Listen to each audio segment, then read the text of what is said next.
Get started with the next step. So we've prepped and primed the skin, corrected it and applied our foundation, and now we're going to concentrate on concealing. So if you've missed the last few steps, I'd recommend catching up on them because you kind of need to know where we're going with this. So at this stage, my skin looks pretty even, but it's not 100% where I want it to be. So underneath the eyes, I haven't really applied anything bar a little bit of corrector. So I really want to work underneath there to create a brighter appearance and give me the coverage that I want. So for that, I typically use a liquid concealer. A liquid concealer is better than using most foundations because they're a little bit heavier. Any cream concealers are usually quite heavy too, and this can create a really uneven base underneath the eyes. Look a little bit patchy, uneven, can usually make you look a lot older as well. So I find a little bit of a liquid concealer works best for me in particular. So what I tend to do is I just apply a very small amount of it, just where I need it. And this is kind of the starting point. I can then kind of add some if I need to. And I use a little patting motion just to press the product underneath the eyes.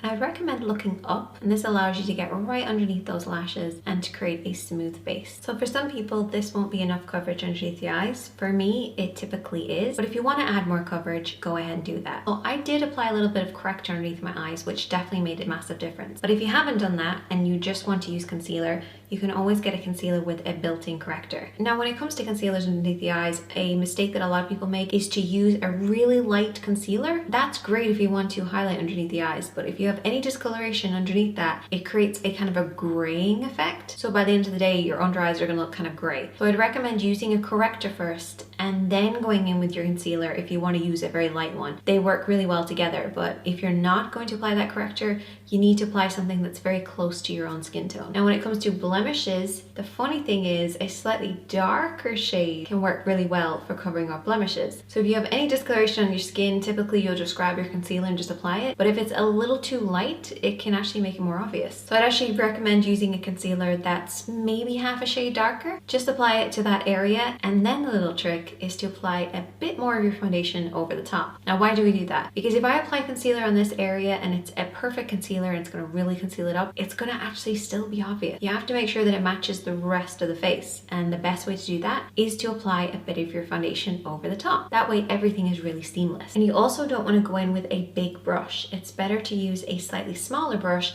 to just pinpoint that particular area. So take a little lip brush and a bit of that concealer and just apply it directly where you need it. So once this concealer is applied, it looks kind of light, but it sets slightly darker. You guys can see it's pretty much invisible now, but I'm still going to take my foundation brush with a little tiny bit of the foundation kind of worked in the top of the bristles and just pat this over the top. Now I'm going to use a stippling motion because I don't want to disturb what we've already applied. And now all we have to do is to set it. Now we've got to the point where we're really happy with our makeup and we want to get it to last. And the best way to do that is to set it in place. Now what I would recommend doing is to give your skin a little bit of time just to see if any blemishes start showing through again, or you want to add a little bit more here or there. And you also want to make sure that it's not too wet, because if you go straight in with powder when your skin is wet, it really holds on to one particular area. It's going to make it impossible to blend, and it can then go really kind of gray toned or too orange, depending on the way that it works with your foundation. So just give your skin a little time to settle, and then you can go in with your powder or your setting spray. Now a setting spray is great for anybody who loves the look of their foundation and it lasts a really long time for them, and they just want to get it to last a little bit longer. It's also great for people who have drier skin types who can't always afford to apply a lot of powder. But my preferred way is actually to apply a powder foundation instead of just a translucent one. So once you've allowed your skin to settle and it's not too wet, you can go in with your powder. But the first thing that you want to do is to make sure you don't have any creases. So if I went in straight with powder onto this face, the little creases that have started to appear, because concealer creases, it's okay, but those little creases will grab hold of the powder and just emphasize those creases even more. What we want to do is to make sure we pat them out first of all, and then go straight in with the powder. But recently I've been leaving the eyes till last. I'll apply powder everywhere else and then just use the excess around the eyes. That way you don't get too much of a buildup. So I'm going to be using this powder brush right here. You can obviously use any type of powder brush that you want, and you just want to apply a very light, even layer of this. So I tend to start the same way as I did with the foundation on this outer circle. One place in particular that this makes a massive difference is around the nose area. This is also great for any blemishes. As the foundation tends to wear away, the powder foundation comes in and keeps you protected, so you're not going to see any of those little marks coming through again. Now typically when you apply your makeup, I always tell you guys to keep your face quite still, but when you're applying powder, this is the only time where you can do little wiggly motions, get into any creases or around the nose to make sure the powder is setting in those areas. So remember, when you're working on any areas that might have creases, to pat away the creases and then keep the face still and go straight in with the powder. Use soft sweeping motions to finish it off to make sure that any little hairs in the face are lying flat. And then if you really want to lock that in place, go in with a setting spray. Also, depending on the setting spray that you decide to use, it can definitely help with your skin. So if you have very oily skin, you can find a mattifying setting spray. If you have very dry skin, you can find a dewy one. The one that I use is just for helping it last longer. This makeup should last a really long time for you. If it doesn't, get back to me and we'll figure out why. Now all you have to do is finish off with your powder blush, highlighter, contour, and anything else you'd like to apply.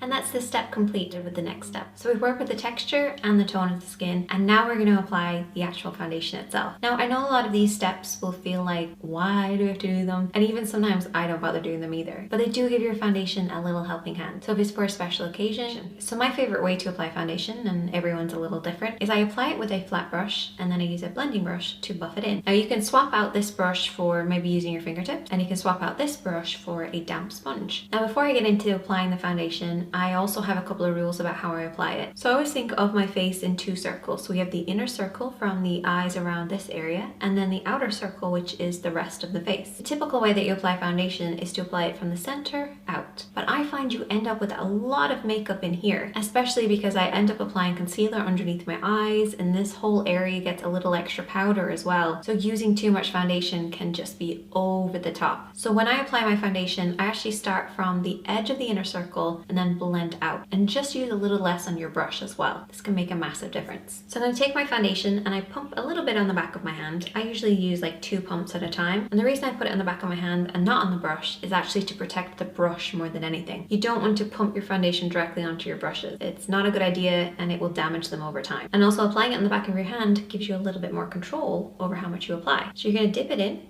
and I dip it in the edge. Then we're going to start to apply it. So I'm starting on the very edge of the inner circle, and I work this through.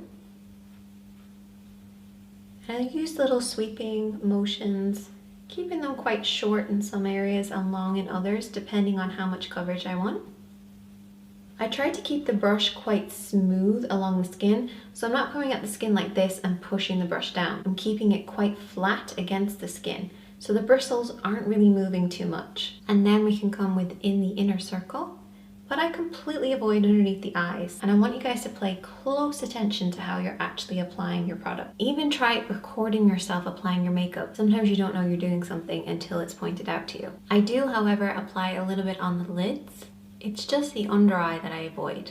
A couple of areas that you want to watch out for when you're applying your makeup is around the eyebrows. So whether you've filled them in or you're waiting to fill them in, I always like to make sure that I get really close to them. That's why I use a flat brush. So what I do is I do little sweeping motions, kind of in the direction of the hair growth, just so I'm hitting just underneath the hairs. This will just make sure you don't have that gap between your brows and your foundation. And the same goes around the hairline. So what I tend to do is I turn the brush really flat and I just kind of work it into the hairline. You don't want to get it on your hair. You're kind of just sweeping in that area to make sure it's nice and blended. And there isn't too much product on your brush at this stage either. So what I do with my blending brush now, because this looks pretty even, but it could be better, is I take whatever's left over on my hand. I just kind of swirl my brush in there just to get a little bit of product. It's not about reapplying or anything. It's just picking up what's ever left over. And then I do little stippling motions. And what this will do is just blend out that foundation, give us a little bit more of an even finish. But then there's also something called a buffing motion. The buffing motion is a little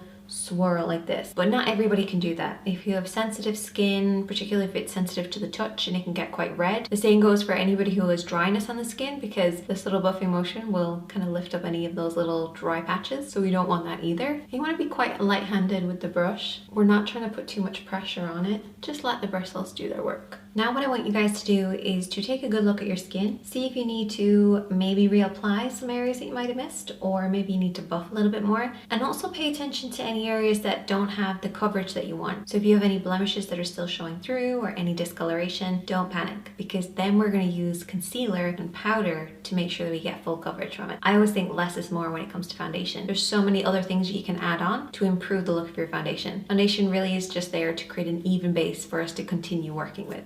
Let's get started with the next step. So far we've been working on the texture of the skin by using toners and moisturizers and primers that's going to work with the feel of our skin. But now we're going to work on what the skin looks like and its tone. If you're lucky, you might have a beautiful overall tone that's quite even, but for the majority of us, we'll have different tones within our skin. Now working with these tones and correcting them can actually give your foundation a little helping hand. And also as your foundation fades, it's kind of like a little backup to give your skin that overall even appearance. I don't always correct, but here's how to do it. So there's three main areas that I focus on when it comes to correcting the skin. They include blemishes, which is basically any little marks on the skin. And then you have dullness, which is typically what you'd see underneath the eyes. It's very similar to the skin, just a little bit more gray or darker. And then overall discoloration. So discoloration can be anything from the redness on my skin here. It can be more of a yellowing appearance or a green appearance. Anything that's just slightly off in some areas. And there's lots of different ways to work with it. You just have to choose the correct tone to work with the tone. It has to almost be the opposite. So for anybody who has a pink undertone, a cooler skin tone, go ahead and use green. It's a great way to counteract any unwanted redness. And then for anybody in the warm or warm neutrals, you guys want to use yellows because that will also counteract the redness in the skin. And this goes for any type of redness, whether it's rosacea on your cheeks, or in my case from a panic attack that hasn't settled yet, or just a little area from blemishes. Using a green or a yellow can definitely help.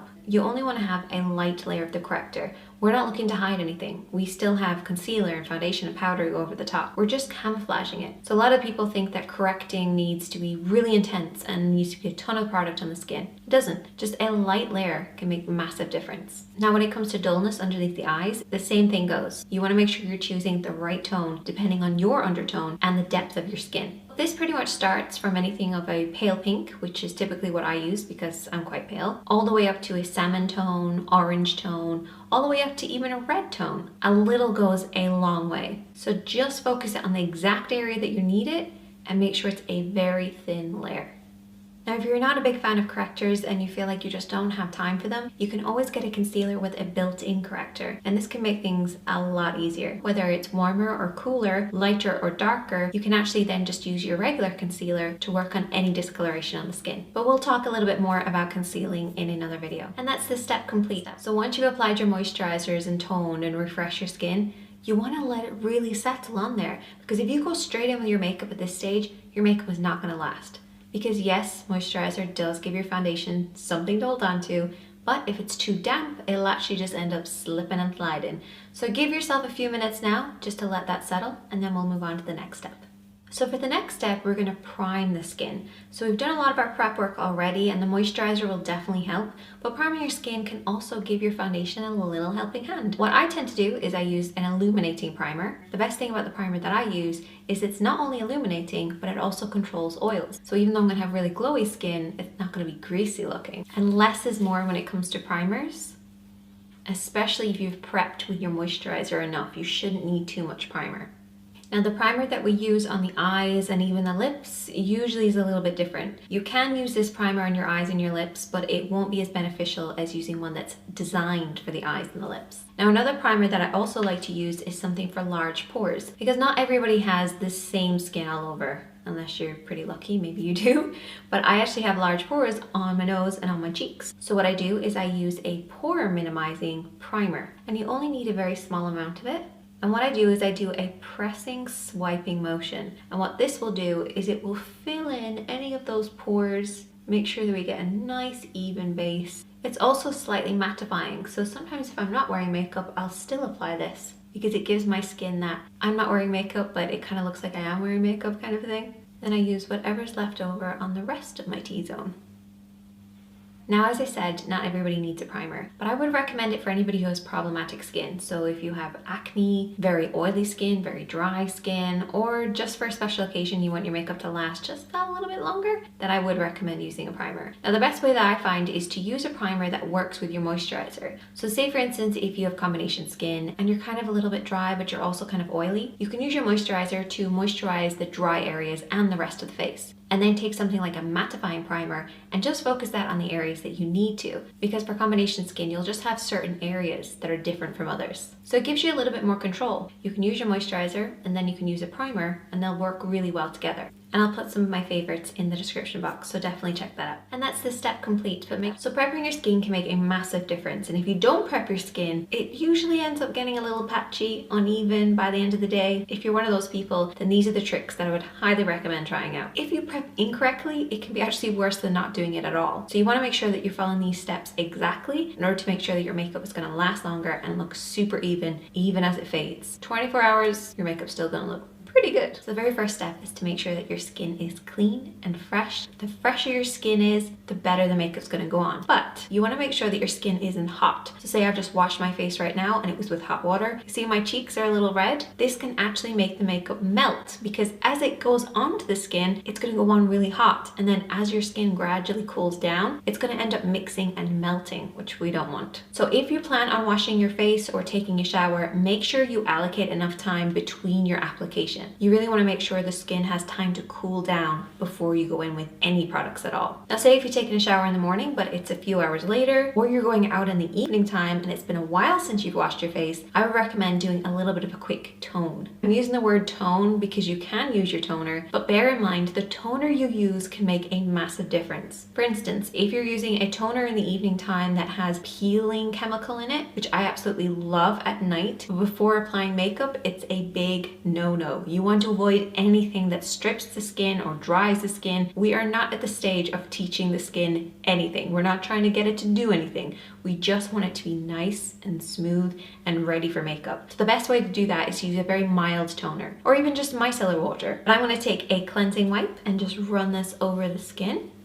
Next up, we're going to moisturize. Now, moisturization really helps the makeup last. It's going to give it something to hold on to. So no matter what type of skin type you have or what type of makeup you're using, make sure to moisturize. Now, I use two different types of moisturizers depending on when I'm doing my makeup. So in the morning time, I will use a moisturizer that has a built-in SPF, which a lot of people ask me about. Where does my SPF fit into my routine? I use an SPF that is a moisturizer. So it kind of doubles up as the same thing. And if you're worried about SPF, you can also buy sprays that you can spray over the top of your makeup, which throughout the day can actually still protect your skin. In the evening time then, I will just use a moisturizer that doesn't have any SPF in it. And this is for a couple of different reasons. One, I don't really need SPF because it's the evening time. And two, if I'm planning on taking any pictures, I really don't want that flashback. And there's a couple of tricks to applying your moisturizer. You want to make sure it's as even as possible, but you can focus on any areas that tend to be a little drier. So I'm just going to apply it on my cheeks, my chin, my forehead, and then I apply a lot on my nose because my nose gets really dry. Now I tend not to apply my moisturizer right underneath my eyes because it's a little heavy for the delicate skin area. I want you guys to take your ring finger and just run it underneath those eyes and then do the same on your cheeks. And can you feel that difference? Because the skin underneath there is so delicate and so thin, so make sure to be extra careful with it. So I actually use a little eye cream. It's not the same eye cream that I use at night because this is more of a daytime moisturizer. It has these little rollers on here that roll underneath the eyes and brighten, so this can reduce any swelling in there, as well as improve circulation and help with any darkness.